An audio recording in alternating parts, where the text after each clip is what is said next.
Բարև ձեզ, հարգելի քաղաքացիներ։ Ես դասական Երևանյան խցանման մեջ եմ եւ խցանման մեջ լինելով ժամանակ ունենալով մտածեցի, որ լավ կլինի մի կարճ ուղիղ եթեր անեմ, փորձելով մի քանի բաներ հիշեցնել, մի քանի բաների մասին խոսել վերջին օրերի եկեղեցու նկատմամբ հարձակման համատեքստում, նաև հաշվի առնելով այն հանգամանքը, որ դիմացի կողմը չարիքի ուժերը, այսպես կարող ենք ուղիղ ձևակերպել, շատ ջանասիրաբար են աշխատում, որ դիտարկում ենք իրենց այդ քարոզչական սպասավորներին, ապա ամեն օր գրեթե ուղիղ եթերներ են մտնում, նույն իրենց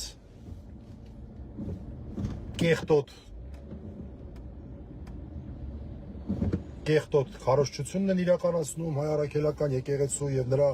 նվիրապետների դեմ, անընդհատ այդ կաթիլի սկզբունքով կաթացնում են իրենց գարշանքը եւ բնականաբար այդ ամեն ինչի գլխավոր ռեժիսորը, պրոդյուսերը, հիմնական դերակատարը Նիկոլ Փաշինյանն է, որ ամեն առավոտ իր պարտն է համարում եւս մեկ անգամ հարվածել մեր եկեղեցուն, եւ ես կարծում եմ, որ դրանց ի պատասխան հեչ վատ միտք չի, որպեսզի մենք նույնպես ավելի ակտիվ լինենք այս հարցում, հատկապես սոցիալական ցանցերում։ Եվ հիմա առիթը օգտագործելով այս խցանման գործոնը մի քանի բանի մասին եմ ցանկանում խոսել, այսպես համապատրաստից լայվ։ Առաջինը ես ուզում եմ հիշեցնել, որ մոտ մի 10 օր առաջ, հենց այդ հարձակումը նոր էր սկսել, մի լայվով ես մի առաջարկություն արեցի, առաջարկությունը ուներ երկու կողմ, առաջինը ստանդարտ համարենք, երկրորդը ոչ այնքան ստանդարտ։ Ստանդարտն այն էր, որ առաջարկեցի, որ ի պատասխան այս ամեն ինչի բոլոր նրանք, ովքեր ունեն հավատարմություն մեր մայր եկեղեցու նկատմամբ, հավատարմություն մեր ինքնության նկատմամբ, հայ առաքելական եկեղեցու նկատմամբ, հնարավորինս շատ այցելենք պատարագի, որպես քրիստոնեական թիվ 1 խորհրդակարգի, որը կիրակի օրերն է հիմնականում լինում, երբեմն այլ օրերի, եւ հատկապես շեշտադրեցի առաջիկա, այսինքն հունիսի 8-ի կիրակին, երբ լինելու է հոգեգալստյան այդ մեծ տոնը կապված սուրբ գրային այն պատմության հետ, երբ Քրիստոսի համբարձումից հետո, 100-ից 40 օր հետո համբարձումներ, համբարձումից 10 օր հետո էլ Սուրբ Հոգու գալուստն էր, եւ այդտեղից սկսեց եկեղեցու ձևավորումը, այսինքն եկեղեցու որպես գաղափարի ծնունդը կապվում է հենց հոգեգալստյան հետ, այսինքն հենց առաջիկա կիրակի օրը հենց այն օրն է, երբ առհասարակ քրիստոնեական եկեղեցու ծննդյան օրը կարող է համարվել, որովհետև այդ օրը իջավ Սուրբ Հոգին առաքյալների նկատմամբ, որոնք վերնատանն էին գտնվում, եւ նրանք սկսեցին իրենց գործունեությունը այդ 12 մարդիկ, եւ հիմա 12 մարդուց դարձել է միլիարդ եւ ավել անդամներ ներառող եկեղեցի, քրիստոնեական եկեղեցին, որի ճյուղերից մեկը, որի ավանդական ճյուղերից մեկը, որի յուրահատուկ ճյուղերից մեկը, որի մեր ճյուղը հայ առաքելական քրիստոնեությունն է, որը այս պահին հարձակման տակ է ադրբեջանա-թուրքական ուժերի կողմից, իդեմս Նիկոլ Փաշինյանի եւ իր սպասարկող անձնակազմի։ Սա է։ Եվ այս ամենը հաշվի առնելով ես առաջարկություն արեցի, հետո տեսա, որ շատ-շատերն են այդ առաջարկությունը, այդ կոչը անում, որ եկեք գնանք պատարագի դրանով որպես փոքր քայլ ցույց տալով մեր հավատարմությունը մեր եկեղեցուն։ Սա ստանդարտ մասն էր։ Ոչ ստանդարտ մասը նա էր, որ ես այս առաջարկության մեջ մի յուրահատուկ բաղադրիչ ներառեցի, որը կապված էր, հիշեցնեմ, քահանային, պատարագիչ քահանային մասնավոր աղոտ կանելու խնդրանքի հետ, այնտեղ թուղթ է միշտ դրված լինում, թուղթ ու գրիչ, երբ որ պատարագի սկզբնական հատվածում դու կարող ես կամ բժշկության, կամ հոգու հանգստության, ողջ կամ մահացած լինելով պայմանավորված, աղոթքի խնդրանք ուղղել, թղթի վրա անուն գրել, փոխանցել սարքավազքների կամ դպիրների միջոցով կամ ուղղակի տանել եւ խորանում այդտեղ դնել, կտեսնեք դա որևէ բարդություն չի, եթե տեղը չգիտեք այդ թուղթու գրիչի կամ հետո ինչ եք անելու դա չգիտեք, վստահ եմ մոմավաճառները ձեր բոլոր հարցերին կպատասխանեն, մի խոսքով այն մարդկանցից որևէ մեկի անունը գրենք, որոնց հոգու հանգստության համար, որոնք իրենց կյանքն են զոհասեղանին դրել հայ ազգի արժանապատվության համար։ Ինչու, որովհետև այսօր մեր եկեղեցու նկատմամբ, մեր վեհապարի նկատմամբ, մեր սրբազանների նկատմամբ այս հարձակման բուն պատճառը նա է, որ նրանք պաշտպանում են հայ ազգի արժանապատվությունը։ Նրանք ոչ թե այս իշխանավորների նման ամոթալի նվաստացուցիչ բաներով են զբաղված, այլ բոլոր հասումիջոցներով, բոլոր ամբիոններում վերջի անգամ շատ ներկայացուցչական միջոցառում նախաձեռնելով եւ իրականացնելով Շվեյցարիայում, դրանից հետո այդ ամեն ինչ սկսեց։ Հայ ազգի արժանապատվությունն են փորձում պաշտպանել։ Եվ դրա համար ես առաջարկեցի մեկ խորհրդանշական անուն, Սողոմոն Թելիրյանի անունը, դեպի իմ այդ լայվը, որ 1000-ից ավել ոնց որ թե հավանում է արդեն ստացել, այնտեղ մարդիկ տարբեր այլ հայ ազգի արժանապատվությունը պաշտպանած մարդկանց անուններ էին գրում, դուք գիտեք, դուք որոշեք, բայց ես առաջարկել եմ Սողոմոն Թելերյանի անունը։ Դա իմանում եք դուք, դա իմանում է քահանան, որը ծածուկ աղոթքի, այսինքն ոչ բարձրաձայն աղոթքի ժամանակ է հիշում այդ մարդկանց, ում որ այդ թղթերով անունները փոխանցվում է իրեն, եւ դա հրապարակային չէ։ Եվ իմ միտքը նաեւ նա էր, որ վստահաբար քահանաները, եթե իրոք մեծ թիվ կազմի այս խնդրանքը, այս աղոթքը, հոգեհանգստի, այսինքն հոգու հանգստության այս աղոթքը մեծ թիվ կազմի, ապա նրանք վստահաբար տեղեկացնեն իրենցից բարձր իշխանություն ունեցող,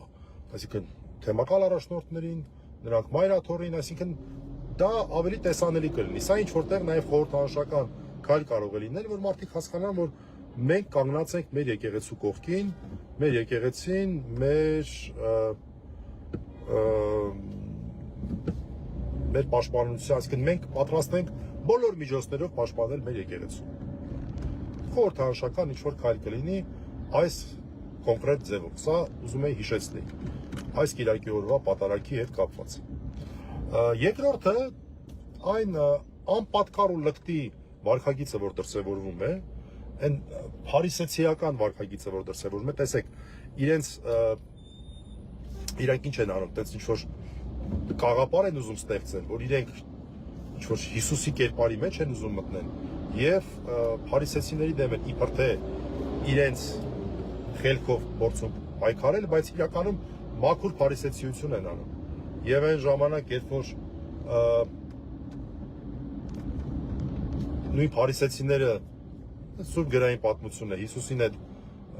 նույն ձևով կեղտոտ հարցը տալիս են, ասում են հիմա ինչ անենք, ես հարկը տանք թե չտանք կայսրին, դա նույն բանն էր, այսինքն դու ոչ թե ուզում ես հարցի պատասխան իմանալ, այլ դու ուզում ես մարդուն թակարդ գցել, հետո նրա դեմ օգտագործելու համար։ Այն հայտնի երբ Հիսուսը պատասխանում է, ասում է, «Էս ինչ է վերեն նկարած»։ Կայսրի նկարն է, կայսրին Աստծուն է Աստծուն։ Այս պատմությունը նույն այս գաղափարի մասին է։ Այսինքն այն հարցերը, որոնք որ հարց տալու համար չեն, այն վարքագիծը, որ իր բուն հայտարարված նպատակին չի ծառայում, այլ չար միտք ունի, տվյալ դեպքում մեր եկեղեցին քանդելու միտք ունի, մեր ինքնությունը վնասելու միտք ունի, դրանք հարցեր չեն։ Դրանք փարիսեցիական վարքագիծ են,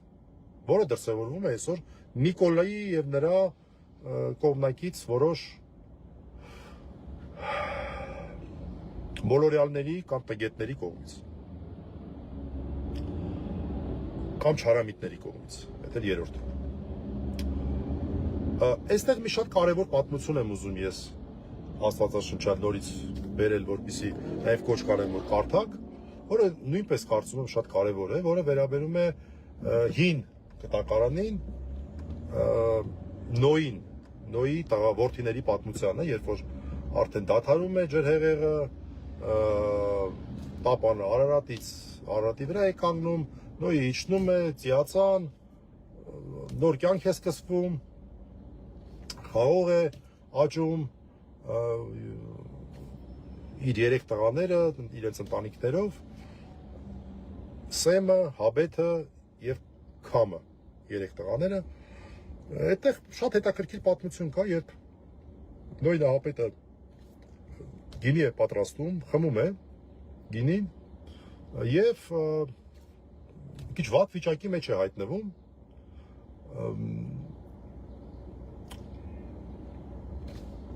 գինով ցած է լինում։ Այդ ժամանակ նրա մոտ գալիս է փոքր որդին, Քամը, եւ փոխանակ հորը ծածկի, պատշաճ տեսքի բերի եւ այլն, ծիծաղում է նրա վրա։ Գնում աղբերներին ասում է, հələ եկեք տեսեք մեր հերը էս ինչ որ դա անգել։ Եվ բարեբախտաբար մեծ որդիները, Սեմը եւ Հաբեթը, նախատում են իրենց փոքր աղբորը եւ գնում են եւ պատշաճ այսպես տեսքի են բերում իրենց հորը։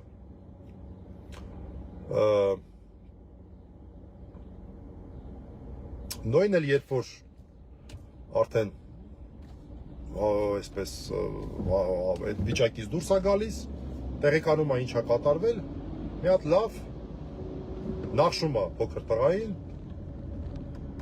չգիտեմ, նզովում է, թե ինչ է անում, թե ասում է ինչ արեք, ոնց արեք,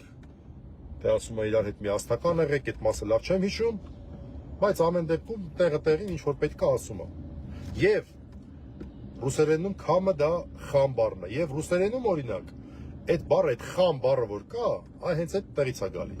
Այսինքն խամստվը, խամ, այդ բառը, այդ քամի, այդ խամ, այդ ստոր վարքագծից է գալի։ Տեսեք այդ պատմությունը ինչպիսի լեզվական արձագանք է ունեցել եւ դուք վստահաբար այդ բառն էլ գիտեք այդ ռուսերենով։ Հիմա այն ինչ որ էս մարդիկ են անում, իրական կամ ենթադրյալ, вообще էական չի պատմությունների մասով, ճիշտ կարելի է նմանեցնել այս պատմությանը։ Եվ որ դուք ով եք, արա։ Դուք вообще ով եք։ Դուք եկեղեցու հետ ինչ կապ ունեք։ Եվ ես հույս ունեմ, որ խամերի կողքին կլինեն նաև այլ զավակներ, որոնք իրենց կպահեն պատշաճ, անկախ դրանից, թե մեր եկեղեցին այս պահին կոշտ, թե ոչ այնքան կոշտ դիրքորոշումը որտեղ գնում։ Դա մեր հոգևոր հայրերի գործն է, իրանք են որոշում։ Ես իհարկե իմ մոտեցումները ունեմ եւ ես կուզենայի, որ այսպես լիներ կամ այնպես լիներ, էական էլ չի այս բանը, դրա մասին հիմա շատ չեմ ուզում խոսեմ, բայց դա այլ հարց է։ Անկախ դրանից, թե ինչ կորոշեն մեր եկեղեցու նվիրապետները, որևէ ձևաչափով, Գերագույն հոգևոր խորհրդի ձևաչափով կլինի դա, գուցե այլ ձևաչափեր կլինեն, ավելի հոգևոր, որտեղ որ աշխարհիկներ չեն լինի եւ որոշումներ կայացնելու հնարավորություն կունենան, էական չի։ Բայց դա չի զրկում մեզ, որևէ կերպ չի զրկում մեզ մեր սրբությունները պաշտպանելու իրավունքից եւ պարտականությունից։ Սա ես ուզում եմ, որ մենք հստակ ֆիքսենք, որ որևէ մեկս իմ անձնական կարծիքն եմ ասում, չասի, որ դե եկեղեցին շատ այսպես ակտիվ գործողությունների ուղղված քայլեր չի անում եւ դրա համար էլ մենք пассив ենք, մենք այտենց առանձնապես բան չենք անում, մենք այդպես կողքի ենք քաշված, չէ։ Չպետք է այդպես լինի։ Մենք անկախ նվիրապետների վարքագծից ինքնուրույնաբար ունենք սրբազան պարտականություններ։ Եթե մեզ համարում եք մեր եկեղեցու զավակ։ Իսկ դա այսպես օդի մեջ բան չի։ Մկրտության փաստն է առաջերտին։ Մկրտության փաստով մենք ձեռք ենք բերել որոշակի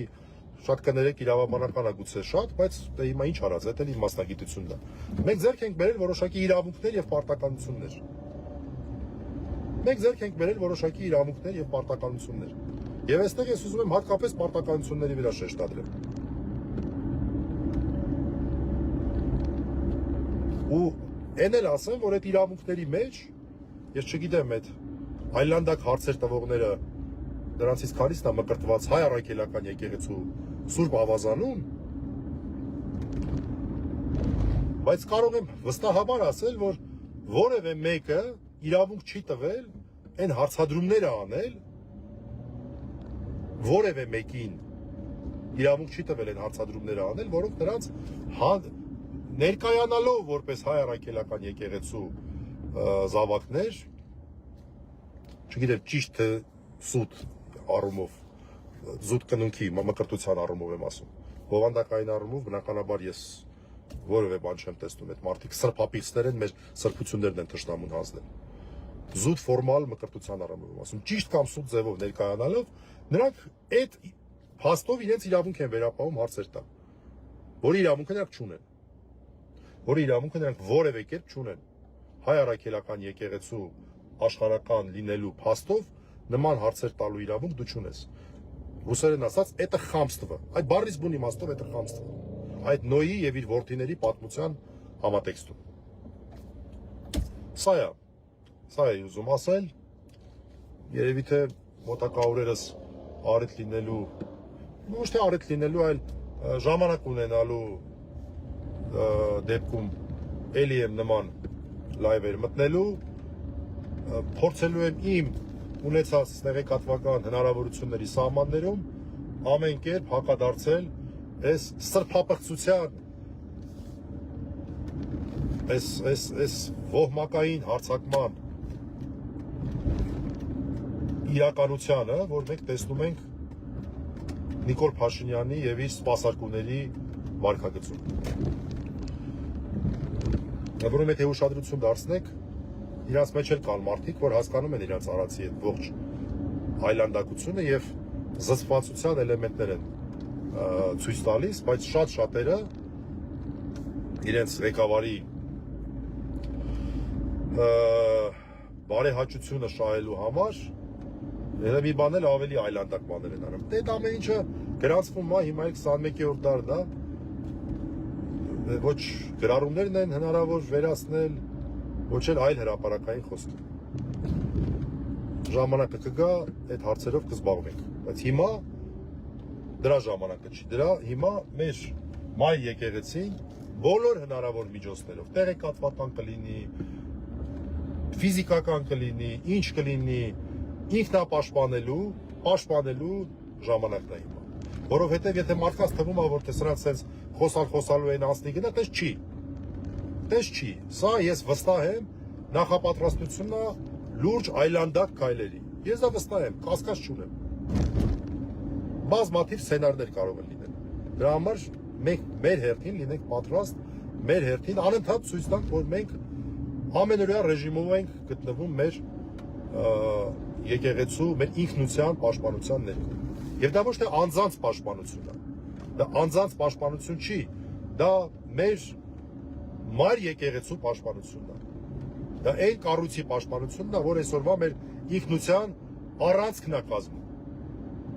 այս սա է, ամենայն հարգանքով